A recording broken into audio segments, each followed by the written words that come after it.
안녕하세요. 28살 평범한 직장인입니다. 타지에 와서 어느덧 자취생활도 9년이 다 돼가고 있네요.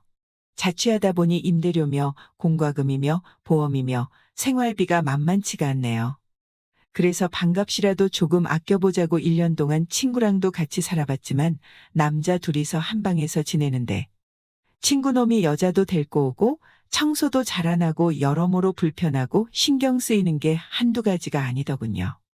차라리 돈을 더 내더라도 혼자가 편하다는 생각에 지금은 혼자서 원룸을 얻어 지내고 있습니다. 퇴근이 7시인데 집에 들어오면 이것저것 사서 먹어도 보고 반찬집에서 좋아하는 찬들 몇 가지 사두었다가 햇반을 돌려 먹기도 했는데 한창 나이에 햇반 2에서 3개는 거뜬하게 먹을 때이고 사서 먹는 차는 턱없이 부족할 때였죠.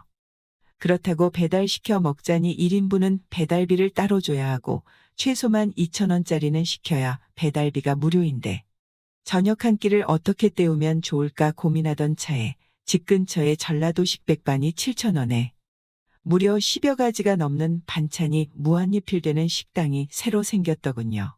주변에 큰 빌딩과 보험사 직원들 상대로 장사를 하다 보니 가성비가 뛰어난 식당들이 많았지만 제 입맛이 맞는 곳은 아니었죠.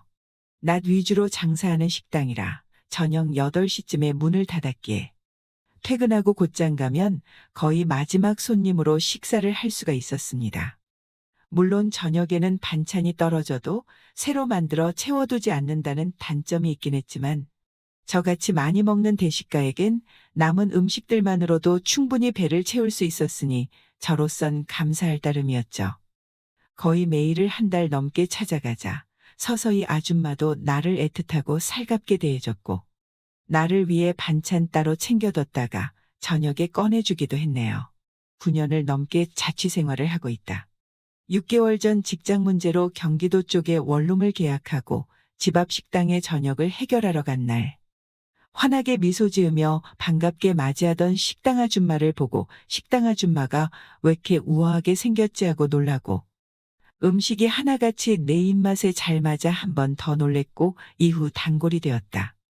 주인 여자 나이는 40대 초반에서 잘해야 30대 후반으로 보였으며 상냥한 말투에 배우 장미희님 느낌도 살짝 났다.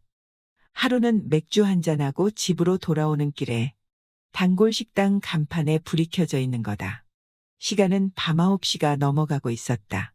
이 시간엔 보통 손님을 받지 않았는데 식당 문을 열고 들어서자 아줌마와 눈이 마주쳤는데 나는 그만 당황하여 얼굴이 빨개지고 말았다. 식당 한켠에 쪼그리고 앉아 여자 2명이 수다를 떨며 열심히 파김치를 담고 있는 모습이 너무나 사랑스러워서이다.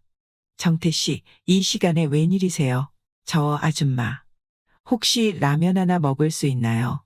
이 시간까지 저녁을 안 먹었구나. 뭐 하느라 늦었어? 죄송해요. 한잔하고 들어오는데 아줌마가 끓여주는 칼칼한 라면이 땡겨서요.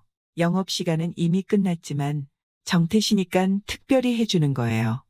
들고 있던 파김치를 내려놓으며 일어나려는 아줌마에게 너무 미안해서 아니요, 집에 가서 제가 그냥 끓여 먹을게요. 하면 아우려는 순간 그래도 내가 끓이는 거랑 총각이 끓여 먹는 거랑은 맛이 다르지. 기다려봐요. 방금 담은 파김치도 내줄 테니 맛도 볼 겸.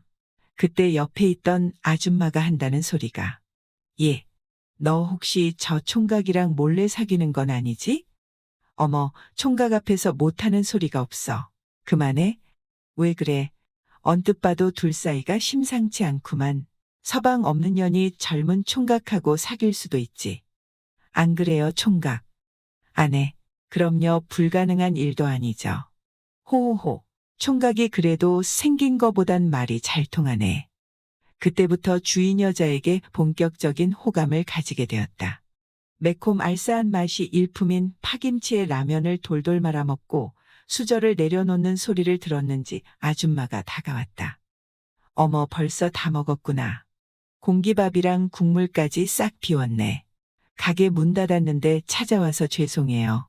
그러자 그녀는 생긋 웃으며 내 어깨를 툭 하고 한번 치더니 얼굴을 내 얼굴 가까이 가져오며 말했다. 오늘 보니까 정말 귀엽게 생겼다. 내 모습을 귀엽다는 듯이 한참을 보더니 커피도 한 잔 해야지 하며 돌아서서 그릇을 챙기셨다. 아줌마가 그릇을 치우고 설거지를 하는 동안 내 눈은 그녀를 쫓아다녔다. 총각, 뭘 그렇게 뚫어지게 쳐다봐. 이제 보니 정말 내 친구한테 관심 있구나. 호호호호. 그러지 말고 사귀자고 고백이라도 한번 해봐. 아차 싶었다. 파김치를 함께 담그고 있던 아줌마 친구분이 옆 테이블에 앉아 있는 것도 잊은 채 나는 쥐구멍에라도 들어가고 싶은 기분이었다. 정태 총각 왔어. 오늘은 소고기국인데 맛있게 먹어. 저녁마다 식사를 해결해주는 식당 주인 아줌마. 그날 이후 12살 연상인데 불구하고 여자로 다가온다. 이후 식당 아줌마와 친하게 지내게 된 것은 매일 저녁을 거기서 해결하면서부터다.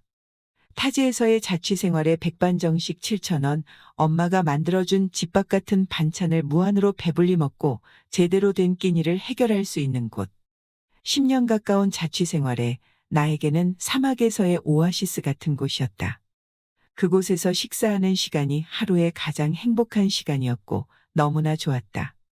원룸에 차를 주차하고 저녁을 먹기 위해 식당 쪽으로 향하는데 식당 주인 여자가 커다란 뭔가를 잔뜩 들고 낑낑대며 걸어오더니 나를 발견하곤 반갑게 인사를 합니다. 어머, 총각이구나? 아내, 안녕하세요. 오늘은 퇴근이 조금 늦으셨네요? 아내, 중요한 일 처리가 조금 늦어져서요. 그때 아줌마가 들고 있던 길다란 상자 하나가 길바닥에 떨어졌다. 내가 다급하게 잡으며 근데 이게 다 뭐예요? 혼자 이렇게 많이 샀어요. 네, 생필품이 다 떨어져서 오랜만에 마트에서 이것저것 샀는데 짐이 조금 많아졌네요. 나는 들고 있던 짐 몇 개를 집어들었다. 어머, 괜찮아요. 떨어진 거 그냥 위에 올려주시면 되는데. 아니요. 어차피 식당에 가던 길인데요. 뭘 들어다 드릴게요. 괜찮은데 죄송해서 어쩌죠? 그게 죄송한 일인가요? 식당 뒤편에 딸려있는 그녀의 방 안까지 들어가 물건을 내려놓았습니다. 그럼 먼저 나가 있을게요. 네, 고마워요, 총각. 문 손잡이를 잡고 돌리는데 다급하게 날 불러 세우네요. 저기 총각. 네, 저기. 미안한데 이왕 신세진 김에 부탁 하나만 더 해도 될까? 네, 그러세요. 사실은 나 이거 어떻게 할지 몰라서요. 화장실 변기 커버를 사왔는데 그걸 조립해 달라는 거였습니다. 제길 이 더러운 걸 신랑이나 애인한테나 해달라고 하지 하고 속으로 생각했지만 이리 주세요. 하곤 그녀의 욕실까지 들어가 변기 커버를 마저 조립을 했습니다. 저 설치 다 했는데요. 이제 나가볼게요. 총각, 너무 고마워요. 오늘 저녁 식사는 나랑 같이 하는 건 어때? 오늘 신세 진 것도 갚을 겸 제대로 한상 차려줄 테니. 저야 좋지요. 그때부터 아줌마랑 뭔가 이루어지지 않을까 하는 기대감도 있었습니다. 그녀는 뭔가 한참을 지지고 복구했습니다. 그리고 같이 식탁에 앉아 밥을 먹었죠. 그러면서 이런저런 얘기도 나누고, 아, 배부르다. 정말 잘 먹었어요. 차는 뭘 드릴까요? 괜찮은데요.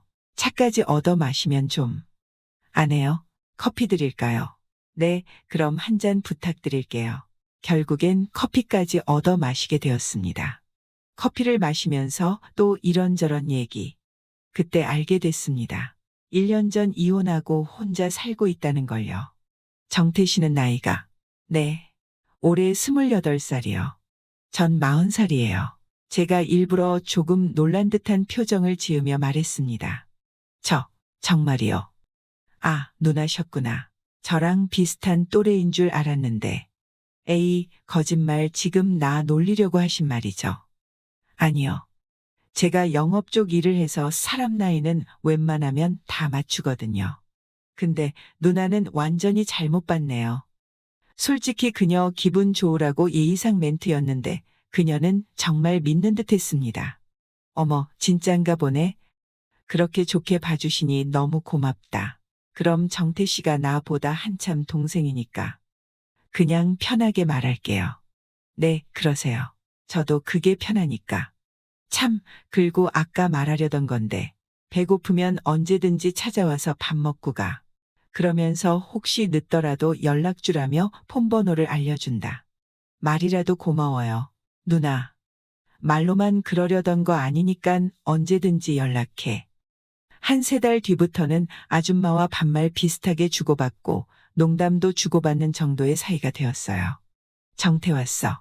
오늘은 추어탕 끓였는데 먹어봐. 내가 데워올게. 식은 국은 따로 데워서 주고 남는 반찬은 주말에 먹으라고 챙겨주고 아줌마의 씀씀이가 얼굴만큼이나 이뻐 보였다.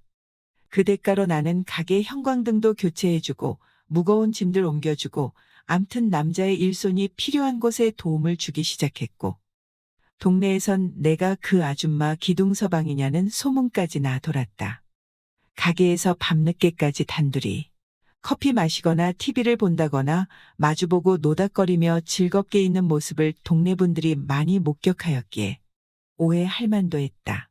더군다나 아줌마는 1년 전 이혼하고 식당에 딸린 단칸방에서 혼자 지내고 있었고 나는 한창 나이에 총각이었으니 말이다.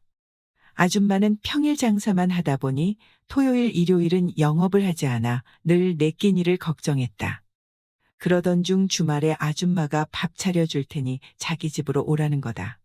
토종닭 한 마리를 사와서 각종 한약재 넣고 1시간 동안 푹 끓여낸 닭백숙을 만들어줬다. 총각은 여자친구가 없어 몸보신도 필요 없겠지만 그래도 한번 먹어봐.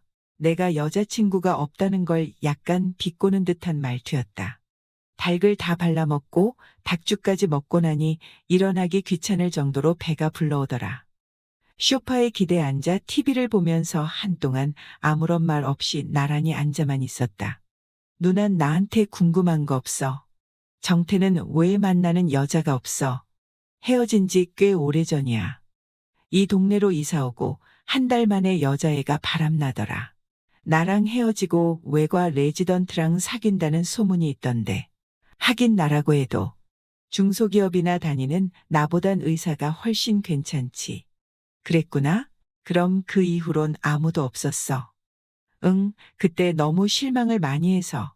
지금은 여자 만나고 싶은 생각도 별로 없어. 모르지 누나 같은 여자가 있다면 혹시 또. 얘는 나처럼 나이 많은 여자가 뭐 좋다고. 그러는 누나야말로 혼자 산 지 1년이 넘었는데 애인이나 하나 만들지 뭐했냐. 아무튼 나 장가갈 때 누나 같이 요리 잘하고 내조 잘하는 착한 아내 얻었으면 정말 좋겠다. 정말 내가 그렇게 마음에 드니? 응, 누나 같은 여자도 드물지. 근데 나도 가끔은, 아주 가끔은 어린 남자 한 번 만나보고 싶단 생각할 때도 있어. 뭘 그리 더듬거리면서 말해. 나랑 한번 만나보고 싶다는 거지. 그렇게 아줌마와 반년을 넘게 사귀게 되었는데 어느 날 갑자기 전 남편이 연락이 와서 애들 생각해서라도 다시 살림 합치자고 한다면서 이혼하고 데리고 살던 여자가 바람나서 도망을 갔다나 딴 여자와 살아보니 조강지처만한 여자가 없는 것 같다며 과거의 잘못을 뉘우치고 있으니깐 다시 살림을 합쳤으면 한다며 며칠 전에는 애들까지 데리고 식당으로 찾아왔다는데 12살 많은 아줌마를 붙잡자니 솔직히 부담스럽고 보내자니 아쉽고 머릿속이 복잡하네요. 또 아줌마 전 남편이 능력이 좋은 분이래요. 돈도 꽤 있는 편이고 남편이 호색하니라 종종 바람을 피워 말썽을 일으키는 게 문제인데 재결합하는 조건으로 남편 명의로 된 재산의 일부를 아줌마에게 넘겨주겠다는 약속까지 했다네요. 아줌마가 저 때문에 고민하는 게 눈에 보이는데 제가 어떤 결정을 내리면 좋을까요?